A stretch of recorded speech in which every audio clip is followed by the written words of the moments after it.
Primeira carta de Paulo aos Coríntios. Primeira carta de Paulo aos Coríntios, capítulo 1, versículo 18. Será nosso texto base para a nossa meditação nesta noite, dando continuidade à nossa meditação na palavra que foi cantada através da cantata. 1 Coríntios 1, 18. Certamente a palavra da cruz é loucura para os que se perdem, mas para nós que somos salvos, poder de Deus. Vamos orar mais uma vez. Senhor nosso Deus, nós queremos te agradecer por tua graça e misericórdia ao falar conosco através destas palavras, através da música. Continua falando conosco, meu Deus, mais uma vez através da tua santa palavra, nos confortando ou confrontando, conforme lhe apraz, Senhor. Em nome de Jesus, amém. Meus queridos irmãos, um filósofo contemporâneo chamado Philippe Ponder disse uma frase que é verdadeira. Ele disse que daqui 1000 anos nós não seremos conhecidos pela geração do iPhone, nós seremos conhecidos pela geração de mimados. Em que sentido ele quis dizer isso? Ele quis dizer no sentido de que nós somos uma geração do politicamente correto, uma geração que não suporta ouvir a verdade, uma geração que não suporta ouvir críticas. E, de fato, isso é o que ocorre. Essa é a geração contemporânea, onde você fala a verdade e as pessoas não suportam a verdade. As pessoas não suportam ouvir uma crítica, ouvir uma correção, ouvir uma exortação, ou algo que contrarie a sua maneira de pensar. Você não pode falar nada contra o homossexualismo, porque senão você não é politicamente correto. Você não pode falar nada contra o feminismo, porque senão você não é politicamente correto. Mas, meus queridos, a mensagem da cruz não teme falar a verdade, porque a mensagem da cruz não está preocupada com o que o homem quer, mas com a glória de Deus. E é por isso que nós devemos amar esta mensagem, mesmo que seja uma mensagem que ofenda o orgulho humano, porque de fato a mensagem da cruz ela é ofensiva para o orgulho humano, porque ela aponta o pecado. E nós estamos vivendo essa geração que não suporta nem ouvir essa palavra pecado. Não era diferente na época em que Paulo escreveu esta carta, 55 anos depois de Cristo, quando ele estava na sua terceira viagem missionária, ele estava em Éfeso, e escreveu esta carta para a igreja de Corinto, para relembrar algumas questões daquela igreja, para exortar aquela igreja e corrigir alguns desvios morais e doutrinários daquela igreja. Dentre eles havia o desvio moral no que diz respeito à desunião ou à divisão interna que havia na igreja de Corinto. Essa divisão se dava porque alguns grupos da igreja de Corinto preferiam a pessoa de Pedro e a sua mensagem.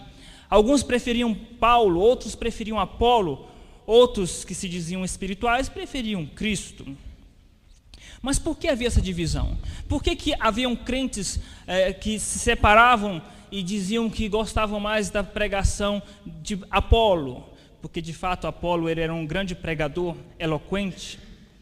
Queridos, aquela igreja era uma igreja que residia numa cidade famosa, uma grande cidade, economicamente falando, uma grande cidade politicamente e intelectualmente falando, a cidade de Corinto, uma das grandes cidades daquela região da Grécia antiga, uma cidade muito respeitada pelo comércio e pela vida intelectual que corria em sua história.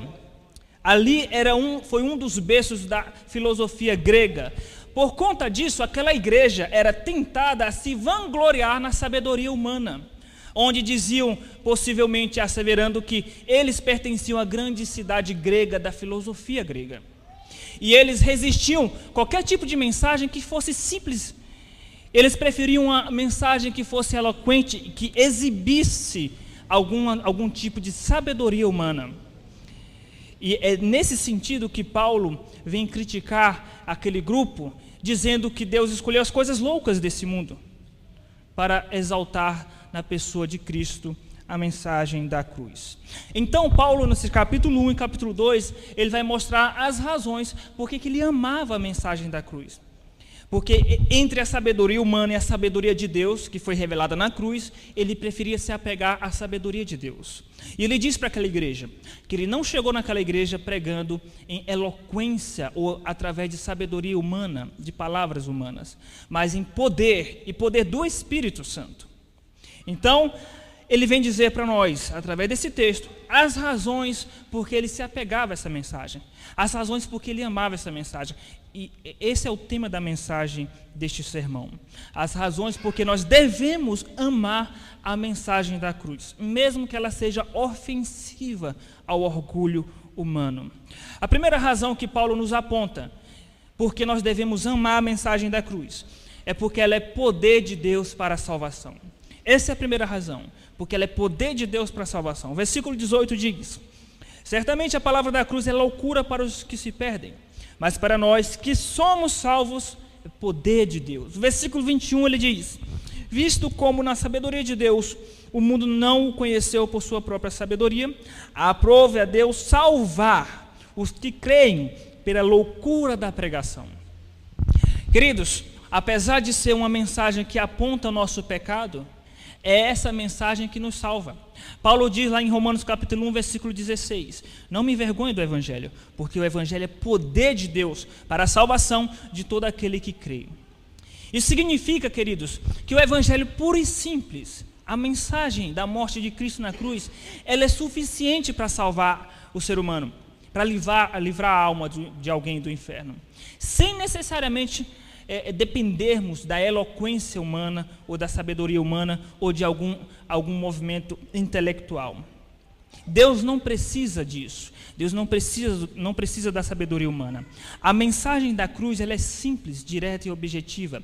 É bem verdade que por trás dessa mensagem existe uma profundidade enriquecedora muito grande, onde se diz que o Deus criador de todas as coisas, ele se tornou um homem em um corpo frágil como o nosso. Eis aqui um grande mistério e que é difícil para nós concebermos em nossa mente limitada. No entanto, a mensagem, enquanto propósito salvífico, ela é simples e direta. Jesus morreu na cruz para te salvar.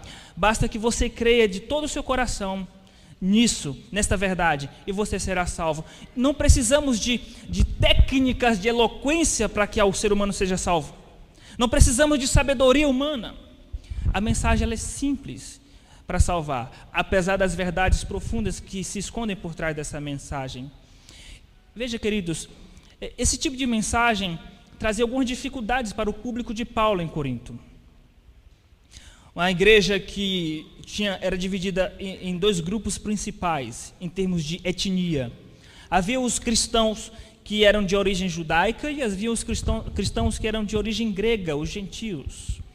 Esses de origem grega, eles tinham dificuldade de aceitar a mensagem de Paulo, não somente os cristãos, mas principalmente os não crentes, porque a mensagem de Paulo dizia o seguinte, que na verdade é a mensagem da cruz, a palavra da cruz, que o Deus criador de todas as coisas se tornou um bebê indefeso, carente de uma mãe para ser amamentado, que acordava com cólica de madrugada.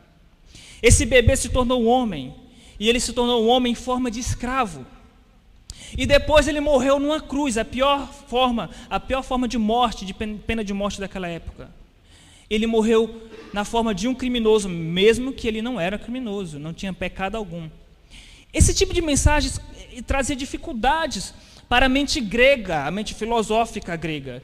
Eles não admitiam que o Deus criador de todas as coisas se tornou um ser humano e ainda limitado. Então, era loucura para os ouvidos gregos. Por isso que Paulo diz que a mensagem da cruz é loucura para os que se perdem, para os gentios. Para os judeus era escândalo, por quê? Porque o judeu, ele esperava o Messias que viria reinar sobre Israel e que iria derrotar o Império Romano, os inimigos. Mas aí Paulo vem pregando uma mensagem que diz que esse Messias, ele foi morto no madeiro. E maldito é todo aquele que for morto no madeiro. Porque Jesus de fato se tornou maldito em nosso lugar.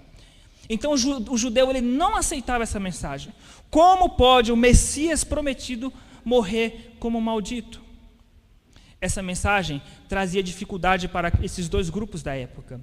E essa mensagem traz muita dificuldade para essa geração mimada, que é a nossa geração, que não suporta ouvir a verdade, que prefere mensagens que alegrem seus ouvidos e elevam seu ego. Preferem mensagens que dizem, você é um vencedor, você é um campeão, Deus vai te dar vitória, Deus vai te dar a causa na justiça, Deus vai fazer isso.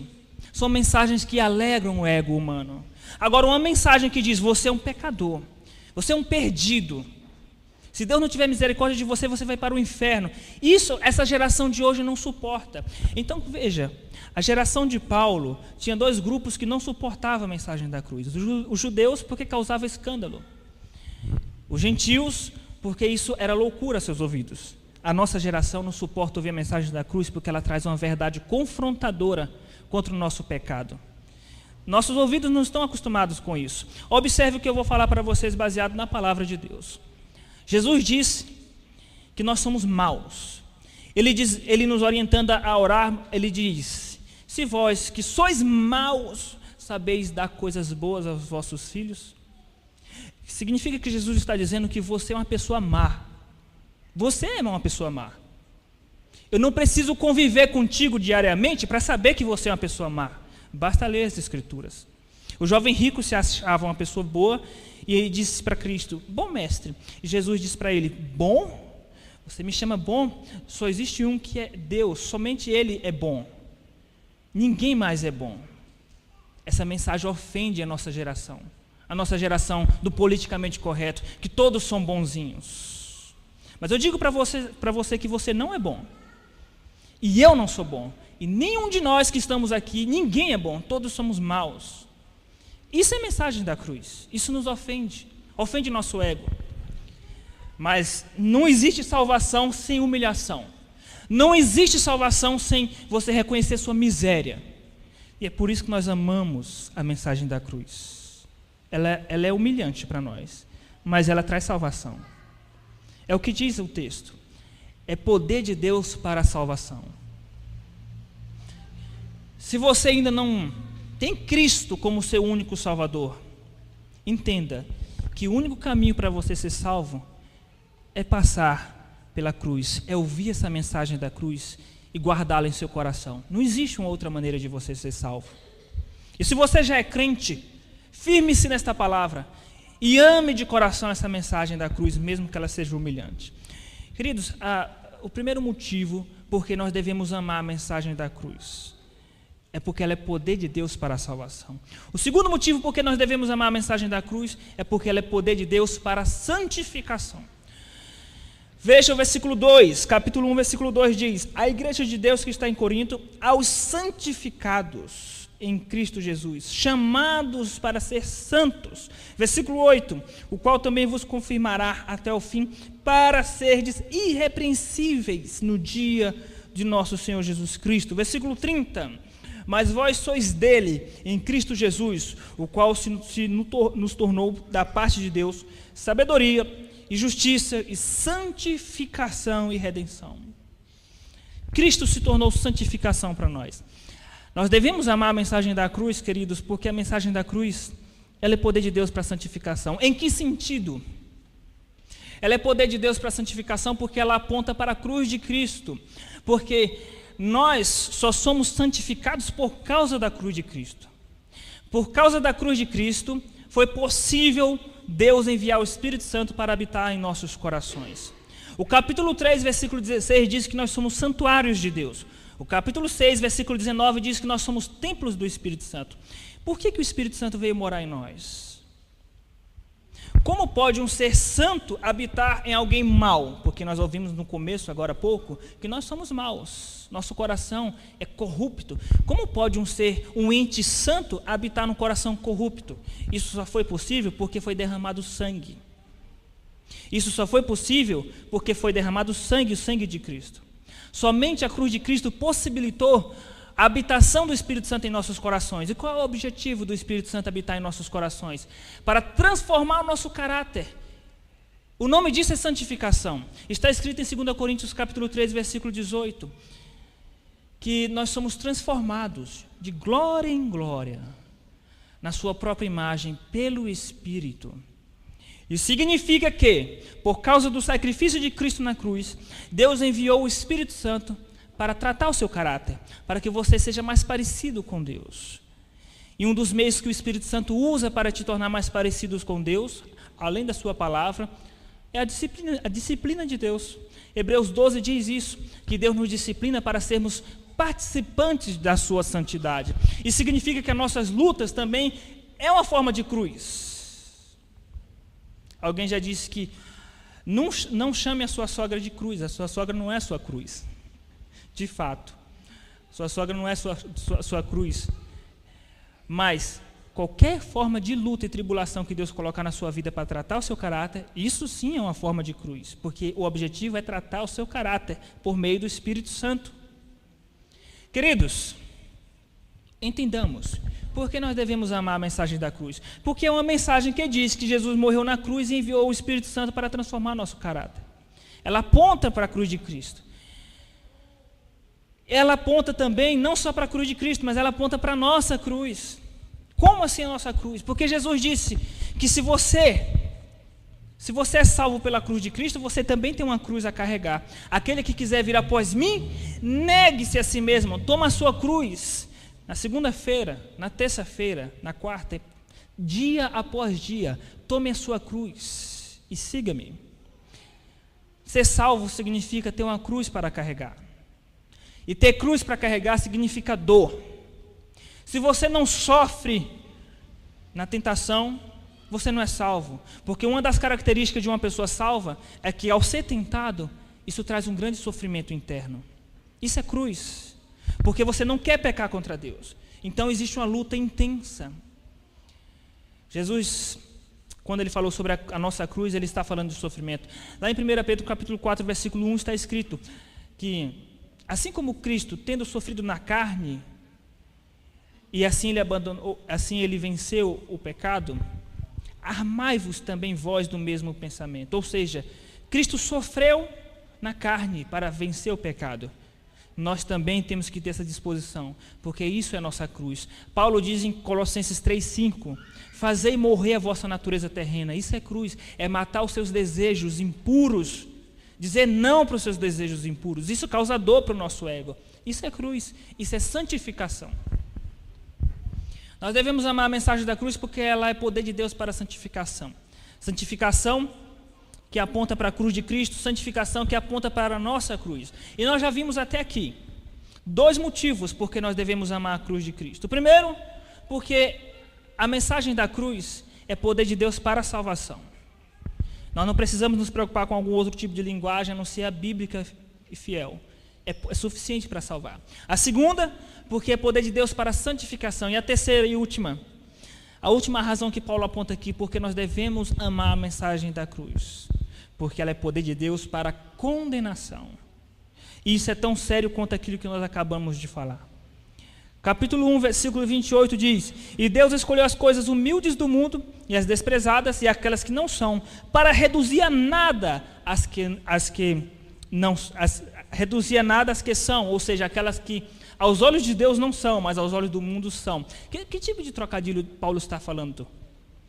Ele está fazendo um trocadilho de palavra, usando figuras de linguagem como a ironia. O que Paulo está dizendo é que, por meio da mensagem da cruz, ele salva aquelas pessoas que são desprezadas da visão humana. Mas por meio dessa mensagem também, ele reduz a nada aqueles que são considerados alguma coisa aos olhos humanos. E como acontece esse processo em que Deus reduz a nada alguém? Deus reduz a nada aqueles que ouvem a mensagem da cruz e a rejeitam, porque aí vem a condenação. O propósito inicial e primordial dessa mensagem, queridos, é salvação. Mas caso você rejeite essa mensagem, o outro propósito é condenação. Simeão, ao receber Jesus quando criança, e seus pais no templo, na ocasião em que Jesus iria ser apresentado ao templo, Simeão alegrou-se por ver Jesus, ainda bebê. E ele disse que aquele menino veio para a ruína de alguns e para a salvação de outros. Isso significa que Jesus ele veio para a salvação de alguns e para ser causa de tropeço para outros. Como que a mensagem da cruz se torna tropeço? Como que a mensagem da cruz, que fala tanto de amor, se torna de repente uma mensagem de condenação? A partir do momento que você ouve a mensagem e rejeita, ela passa a ter o efeito condenatório. Porque a palavra de Deus ela não volta vazia. Ela vai cumprir aquilo que Deus predeterminou, se é para salvar ou para condenar. Veja, o ser humano não é condenado por conhecer ou não conhecer o Evangelho. O ser humano é condenado simplesmente porque peca contra Deus.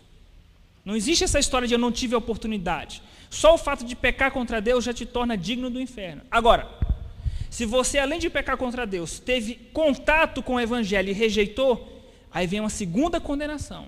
Condenação por rebeldia, por causa dos pecados, e condenação por rejeitar a palavra de Deus. Talvez esse dia de hoje seja o dia mais importante da tua vida. Talvez seja o dia que vai determinar o seu destino historicamente. Porque a maneira como você vai sair daqui hoje vai determinar se você vai para o céu ou se você vai para o inferno. A maneira como você vai reagir a essa mensagem vai determinar para onde você vai. Se você vai dizer é bobagem dos crentes, você já sabe o resultado disso. Agora, se você diz, eu quero essa mensagem na minha vida, eu quero esse Cristo na minha vida, é o dia da salvação, que é o dia chamado hoje. Queridos, essas são as razões porque nós devemos amar a mensagem da cruz. Mesmo que ela ofenda nosso ego, o ego de uma geração mimada, acostumada apenas a ouvir elogios. As razões são: nós devemos amar a mensagem da cruz porque ela é poder de Deus para a salvação, porque ela é poder de Deus para a santificação e porque ela é poder de Deus para a condenação. Que Deus nos abençoe, queridos.